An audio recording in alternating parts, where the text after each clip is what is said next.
Now, I alluded to yesterday about silo management. This was Sony's breakdown of silo management. Teams are great ways to build morale and competitive spirit, but they need to be coordinated or they risk duplicating tasks. Listen to customers, not just to engineers. Sony's engineers are among the world's best, but they were slow to see the customers demand user-friendly software. This is also Siemens is guilty of this. Manage for success. Sony's founders wanted to create the ideal workplace, and its employees are loyal and dedicated. But success in the marketplace is what ultimately pays the bill. Okay, let's say we got one management team, two management teams, three management teams. Okay, and we're in an engineering project or a property project, doesn't matter. And you guys come up with this issue, and you come up with a situation you really can't solve. Okay, so you know what a silo is? A grain silo. You put grain in. So you throw it out of your silo and you throw it into their lap for them to fix. And they think, well, what the fuck? Why are these guys giving this to us? That's not our deal. So we throw it down. Remember, I told you that what I was interested in management is, here, how can I help you? I'm out of work, which is not part of the programmer's vocabulary. I'm done with my stuff, or I'm ahead of schedule, so let me help you with your deal. That's the kind of management. Not broken down by teams, and that's what teams do. They can be competitive, and I've used team management a lot to instill competitive nature and give a new basis for bonuses, etc. But what it does is it also doesn't want you to help them complete their task or you to help them complete their task. And the reason why is because obviously you may have done 85% of the work and they may have done 5% of the work or 10% of the work, and this team puts the 5% on that makes it work.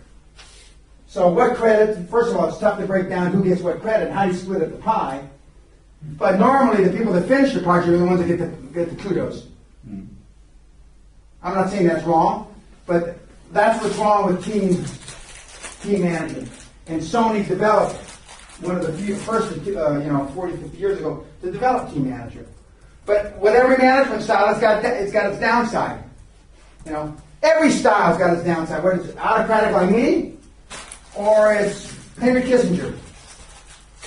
All management styles, and that's why when you get back, you're going to have to find your own management style that fits your personality. Because I'm not expecting or demanding or even wanting you to turn into little Dans. Because it won't work. It'll only work for a short period of time. If you're not acting out your own personality, it'll only work a short period of time. You have to do it what you feel in your gut. What you feel in your gut.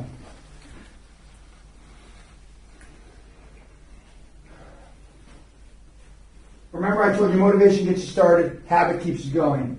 Excellence is not a single act, it's a habit. Some of these big companies that we refer to, Sony, Siemens, etc., are great because they, in their culture, they've developed good habits. Now, some of those good habits are falling away because now we want a 30-hour work week or 32-hour work week.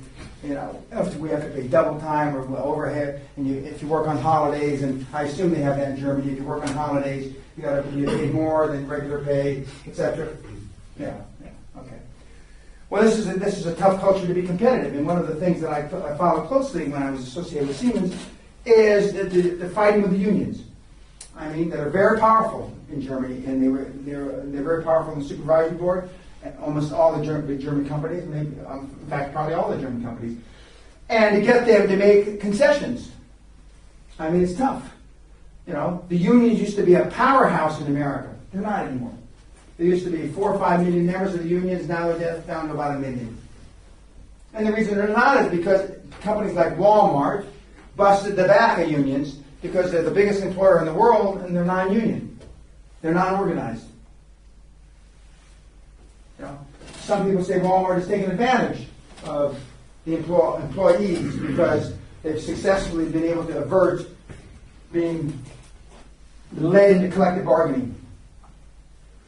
You can't argue with success. Walmart is eminently successful. Some of their methods aren't necessarily loved, but they do good. And when you find, generally speaking, although there's discrimination lawsuits at Walmart, generally speaking, people that are employed in Walmart are happy. They're happy. And that's more than you can say for a lot of companies. People that are in the automotive industry right now are generally unhappy. As we alluded to yesterday, all these car plants and all these things closing down. They're pretty much unhappy. Now, but we have to instill in our people, whether we've got 3 people, 5 people, or 105 people, the habit of excellence. And it's tough. In some of the Asian countries, not China, but in some of the other Asian countries, the habits are dictated around the Catholic Church. I'm not slamming the Catholic Church here, but around the Catholic Church. The Philippines is 97.5% or 98.5% Catholic. They got more. I've discovered in the last 3 years of living in Manila more Catholic holidays than I ever knew existed. And I was raised a Catholic, and I went through all the Catholic schooling. I never knew that they had so many deals. There's a lot of them, and boy, the Filipinos take them all. Except they pale in complexion to the Indians. Because in India, they got 10,000 gods. I mean, there's a damn holiday for everything. And then once you get done with the Indian holidays, there's the Muslim holidays. The Hindi holidays get the Muslim holiday. Because a lot of the Indians are Muslim. A lot more than you think until the holidays come. Then all of a sudden, you think all these guys are Hindi, they're Muslim all of a sudden. I don't really believe that. But you can't go by law. You can't go and say, are you Muslim or are you Hindi? Put on your, when you get higher, you can't do that. No. I've been accused of doing that. It's an accusation, it's false. And my lawyers have written many statements to say that it's not true, that I would ask anybody's religious preference. It's like you can be gay, you can be anything, transvestite, whatever, as long as you dress like the sex you are, and you haven't perpetrated selling drugs to kids, being a pedophile or anything like that, you can work for a business that I run. I don't care, if you're green, purple, yellow, what you do in your private time is your private time.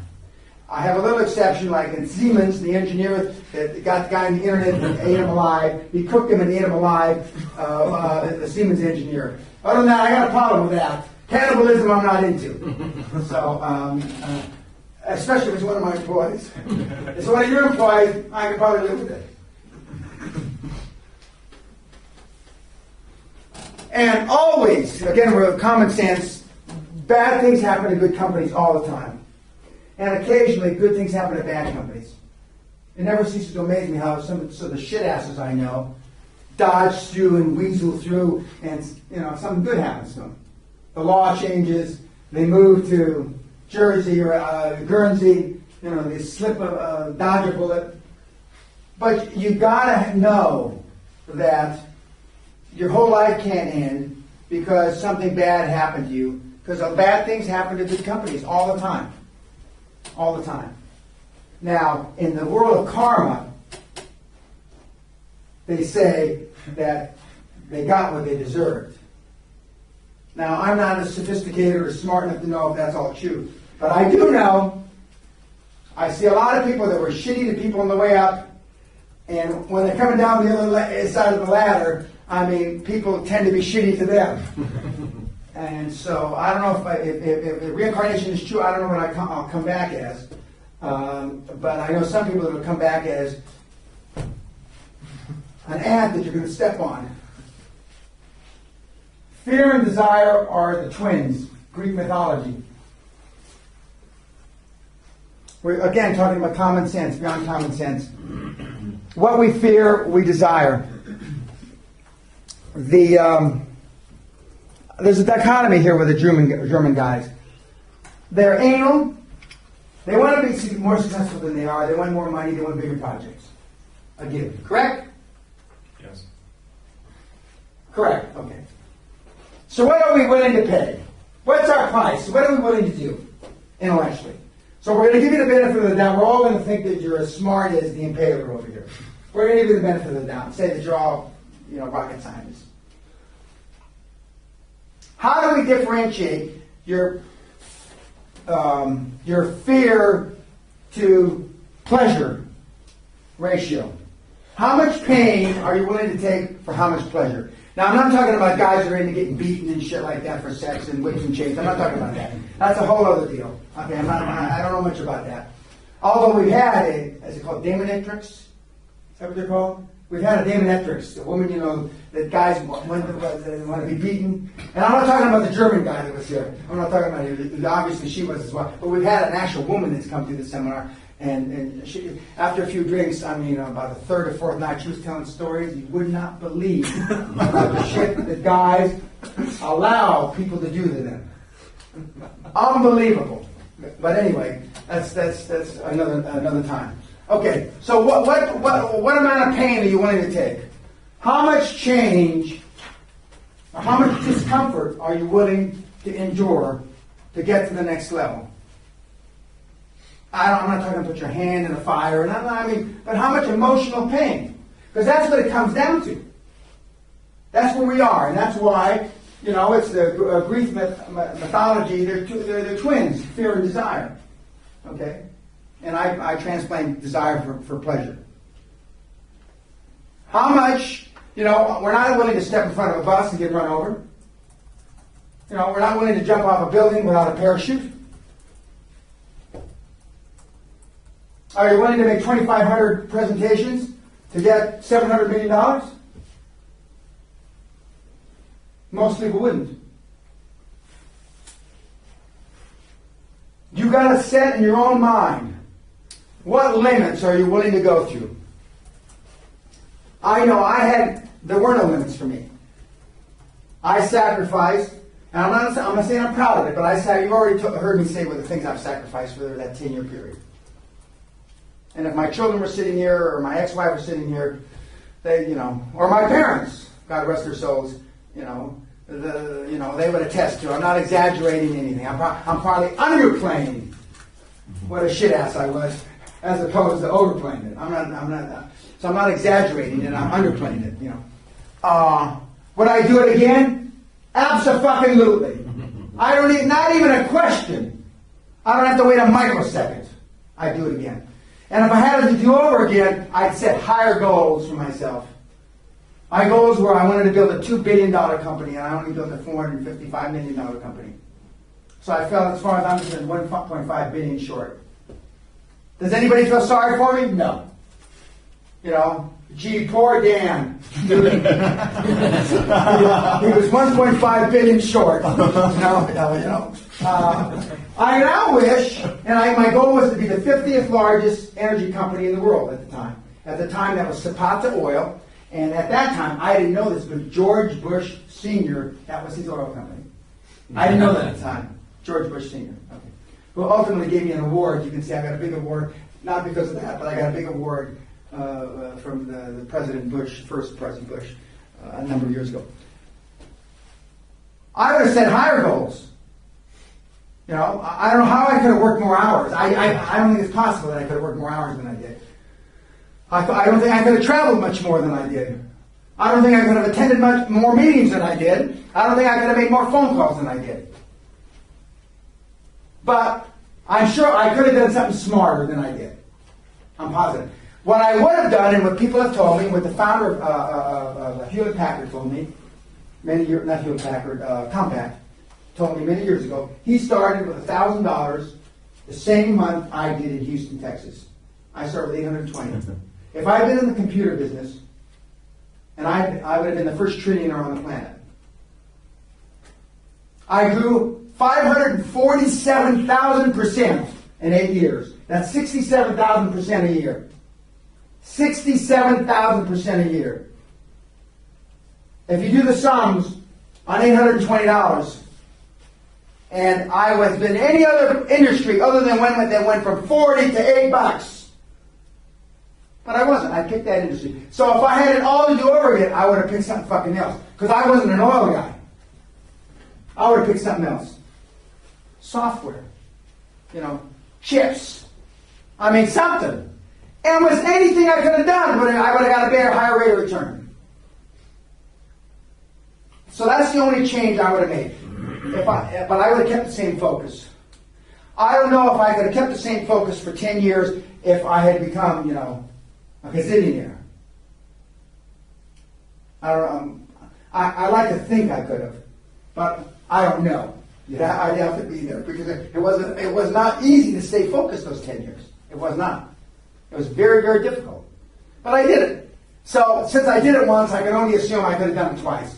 But, if I was making, $100 million a month, maybe my focus would have changed a little, And I'm sure my wife would have nagged me. I know, Linda, you're going to hear this. My ex-wife would have nagged me. Dan, how much money, she already said, how much money is enough? I've already heard that 100 million times. How much money is enough? I'm sure that if I was making 100 million or 300 million a quarter or whatever, that I would have even gotten more. How much money is enough?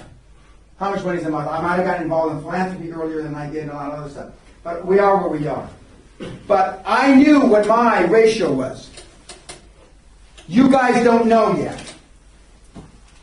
And the only way you're going to be able to tell is to stick your hand in the fire. Baptism by fire, they call it. That's the only way. AIG's ex-CEO transformed a $300 million company into a $150 million behemoth. AIG. And what did they do to him? Threw him out. Threw him out. We all know Greenberg. We all know who we're talking about? Hank Greenberg? Okay. But success leaves clues. And we're going to go through this and then we're going to be done for today. But I want you this to resonate on the exception to you, your German fucking pea brains. I want you to think hard about this. Because I know we got some tree huggers in the group. Some guys that think you can have fucking balanced life and all that shit. That's what I got for that. And I think that's a universal thing, isn't it? Okay, success leaves clues. In Australia, everybody knows what that means, right? Yeah, even the Germans do, but they're just, they're being more sophisticated now that you walk in. Say, before, they were just lowlifes, but now they're being more sophisticated. They're all sitting up straight, they're trying to stay awake. Look at this. Is this Austria or Australia? Okay. Success leaves clues. I've already told you that 65+% of all the worldwide CEOs have one thing in common. They're martial arts trained. Is that by accident? And 60% of those 65% are military background. It's not a fucking accident. Discipline. Perseverance. These guys eat people like you for fucking lunch. They eat you for fucking lunch. Not even lunch, for hors d'oeuvres. Canapes.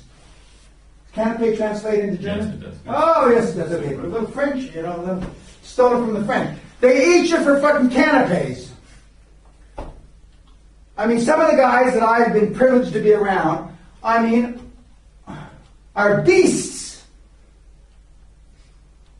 And now they're giving away billions of dollars and this, and they're naming buildings after them. But these guys are fucking beasts. So a lot of these guys think that I'm a pussy. I would have made more money if I wasn't such a fucking pussy. Okay, now we talked about Mr. Gates, and everything I'm about to say about it is in the papers on the Google. So I can't be sued for slander. There's not many guys I respect more for what he's accomplished. He's done great things. But Microsoft CEO Steve Ballmer vowed to kill Google. News published September 2005. Reprinted from netnews.com. Microsoft CEO Steve Ballmer vowed to kill Google in an expletive-laced, chair-throwing tirade when a senior engineer told him he was leaving the company to go work for Google. The engineer claimed in court documents made public on Friday. In a sworn statement made public Friday, Mark Lukowski, another Microsoft senior engineer who left Google in November 2004, recounted Ballmer's angry reaction when Lukowski told Ballmer he was going to work for the search engine company. At some point in the conversation, Mr. Ballmer said, Just tell me it's not Google, Bukowski said in his statement. Bukowski replied that he was joining Google. At that point, Mr. Ballmer picked up a chair and threw it across the room, hitting the table in his office. Bukowski recounted, adding, Ballmer then launched into a tirade about Google CEO Eric Schmidt. I'm going to fucking bury that guy. I've done it before and I will do it again. I'm going to fucking kill Google. Schmidt previously worked for Sun Microsystems and was CEO of Novell. Ask yourself, do you trust a company with your computer security, privacy, and support a company with CEO that acts in this manner? Microsoft's self-admitted world's largest and greatest spammer. I'm one of the greatest and most hated institutional spammers around. We are a spam house. Doesn't matter that we're Microsoft. Our legitimate unsolicited email is still just spam. Mike Lyman, Microsoft's head email abuse administrator. Businesses ought to be able to send unsolicited emails to people even if they are unsure if they have a pre-existing business relationship with them. Ryan Hamlin, Microsoft Chief Counsel, August 22nd, 2002. We're going to cut off their air supply. Everything they are selling, we're going to give away for free. This is Paul Maritz, former Microsoft Senior Vice President, referring to Netscape. It's possible you can never know that the universe exists only for me. If so, I'm going quite well, I must admit, quite well, Bill Gates. He thinks the world only exists for him. I take much of what what Bill Gates says with a grain of salt because Bill would like to be the center of gravity for the whole world. He's totally dedicated to his work and will do virtually anything to kill the rest of us. Bill Gates can be your partner and be your enemy at the same time. AT&T's Chairman Robert Allen. One world, one web, one program. Ein Volk, ein Reich, ein Führer.